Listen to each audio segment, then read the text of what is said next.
"Mama jangan lupa masakin nasi goreng cinta," katanya gitu. Satu kalimat yang "Mama keren" itu jadi buat saya tuh udah membayar semua rasa capek.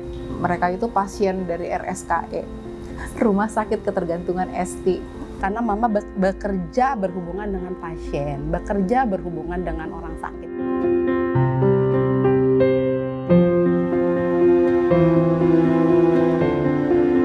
Memang sebagai wanita, saya rasa kita harus tetap bisa berprestasi, harus meningkatkan pengetahuannya, kemudian kompetensinya. Rasanya kita harus seimbang dalam memberikan perhatian baik di dalam karir kita, kinerja kita, tetapi juga kepada keluarga. Tentunya saya sangat bersyukur karena saya punya kesempatan sebagai seorang ibu, tapi juga saya menjalankan peran saya sebagai wanita yang bekerja. Tentunya dua peran yang saya jalankan itu tidak mudah, tetapi hal tersebut jadi added value buat saya sebagai seorang wanita. Di dalam berkarir, mungkin saya lebih ke arah bagaimana mengatur work-life balance. Nah, ini yang menjadi kunci adalah tentu saja time management. Waktu untuk pekerjaan itu sangat dibutuhkan karena Mandiri In Health menjadi tanggung jawab saya di Direktorat Operasional, tetapi di sisi lain agar kita tetap sehat, tetap bugar, tetap semangat, maka juga kehidupan di sisi lainnya, tadi dari sisi spiritual, mungkin juga dari sisi fisikal, itu juga harus kita perhatikan sehingga kita nantinya bisa tetap sehat dan lebih produktif. Saya sangat menikmati menjadi ibu dan menjadi karyawan khususnya di Mandiri In Health.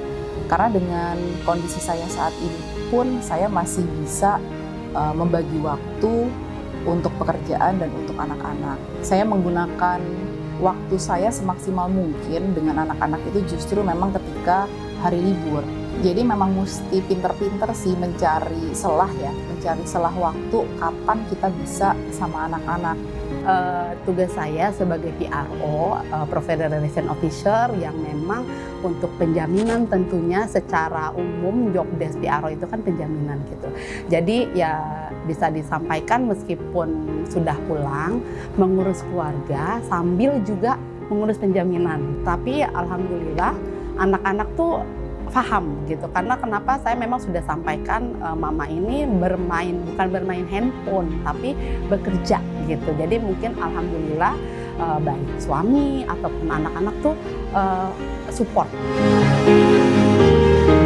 Anak itu buat saya adalah berkah terindah buat saya sebagai orang tua. Jadi saat saya cerita dan mereka juga paham gitu bahwa saya bekerja, kadang kita suka sharing momen gitu. Saya cerita apa kekurangan saya gitu ya sebagai ibu yang mungkin keterbatasan waktu gitu ya. Mereka cerita bahwa mereka bangga gitu punya ibu, dan satu kalimat yang "Mama keren" itu jadi buat saya tuh udah membayar semua rasa capek ataupun apa. Saya bersyukur sih Mbak. Challenge untuk ibu bekerja dan sebagai ibu tentunya mengurus, memang harus ada part-part yang memang di situasi tertentu kita tahu mana sih yang didahulukan. Kebetulan kan anak yang pertama saya juga kan berkebutuhan khusus, cuma memang alhamdulillah istilahnya dari keluarga juga mendukung gitu. Jadi mungkin dikala memang tidak terlalu butuh perhatian khusus, kalau memang kita ada case di pekerjaan itu mungkin saya bisa istilahnya menitipkan, dalam arti menitipkan, coba minta tolong dilihatin dulu gitu. Jadi memang kita sebagai ibu bekerja harus bisa memilih mana nih yang prioritas, meskipun pastinya anak-anak menjadi prioritas utama dan keluarga itu sih. Kita mendapatkan posisi jabatan atau mungkin penghasilan yang lebih tinggi dari pasangan kita. Tidak pernah membandingkan antara penghasilan pasangan kita dengan penghasilan kita. Kita adalah sebagai penghasilan keluarga. Kuncinya sih kita harus ikhlas dan bersyukur. Kalau kita udah ikhlas dan bersyukur, menjalankan segala sesuatunya pasti akan terasa lebih mudah. Dan kita bisa menikmati setiap peran kita dalam menjalankan baik kita sebagai karyawan ataupun ketika kita harus membagi waktu sebagai ibu. Jadi memang anak-anak saya itu, kalau suami saya bilang tuh, mereka itu pasien dari RSKE, Rumah Sakit Ketergantungan ST, tergantungan mamanya. Tapi memang suami saya juga suka komplain sih, maksudnya anak-anak tuh terlalu bergantung sama mamahnya. Dia melihatnya seperti itu. Jadi janganlah terlalu apa-apa diberikan gitu untuk anak-anak. Jangan apa yang mereka minta itu disediain sama mamahnya. Iya, bukan bentuk memanjakan sih, tapi mereka ini adalah waktu atau kesempatan mereka buat bermanja-manja ketika ibunya ada di rumah. Sementara ketika saya nggak ada, ya mereka cukup bisa mandiri kok. Sebagai ibu, sebagai wanita, di sisi lain sebagai wanita karir, tapi tetap harus meluangkan waktu untuk anak-anak, untuk hal-hal kecil. Contohnya menyiapkan sarapan gitu, tetap saya lakukan untuk suami dan anak yang masih satu rumah ya, karena yang satu lagi sudah bersekolah di luar kota gitu ya.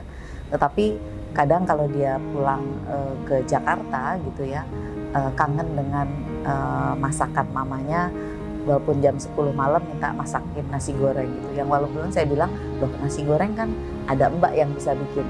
Beda katanya, walaupun sama bumbunya. Saya bilang ya memang beda, karena yang mama bikin pakai cinta. Jadi selalu dia bilang kalau mau pulang, Ma jangan lupa masakin nasi goreng cinta, katanya gitu. Jadi itu yang kadang-kadang hal kecil hanya membuat nasi goreng, tapi bisa membuat bonding, kedekatan kita dengan anak. Bukan sesuatu yang mahal, memberikan barang yang mahal, atau hanya hal kecil nasi goreng, tapi yang kita berikan dengan tulus ikhlas, dengan cinta, ternyata dirindukan dan menjadi satu bonding dengan anak-anak kita. Jadi perempuan itu harus bisa, walaupun kita punya pendamping ataupun partner, kita harus bisa berdiri sendiri. Kita juga harus bisa mengembangkan diri dan potensi sendiri, dan membawa diri baik dan menjadi baik, bukan hanya untuk orang untuk melihat kita baik, tapi memang kita kewajiban kita membawa diri sebagai perempuan. Karena buat kita yang meruntuhkan kita atau menjatuhkan kita tuh banyak hal, apapun bisa. Tapi sikap kita itu yang paling bisa menjatuhkan diri kita sendiri. Pastinya selalu bahagia. Bukan hanya mamanya yang bahagia, anak-anak bahagia, pasangan juga bahagia, pastinya sehat juga. Jadi mungkin dengan sehat kita bisa mencari kebahagiaan, karena kenapa bahagia kita yang punya. Dalam arti kita yang punya mindset gitu, karena kita tidak mungkin menyuruh orang untuk kita bahagia. Bahagia ada di diri kita yang menciptakan gitu sih. Jadi dengan kita bahagia, semua insya Allah akan happy. Ibu-ibu yang bekerja ataupun ibu-ibu yang di rumah itu sama hebatnya, karena punya fungsi masing-masing yang sama pentingnya dan nggak kalah satu sama lain. Jadi buat ibu-ibu yang bekerja bukan berarti lebih hebat daripada ibu-ibu yang ada di rumah. Demikian juga sebaliknya, ibu-ibu yang di rumah itu kerjaannya juga nggak kalah berat dibandingkan dengan ibu-ibu yang bekerja di kantoran. Tapi memang balik lagi, kita apapun profesi kita harus tetap kembali kepada fitrahnya, bahwa kita ini adalah seorang ibu dari anak-anak dan seorang istri dari seorang suami.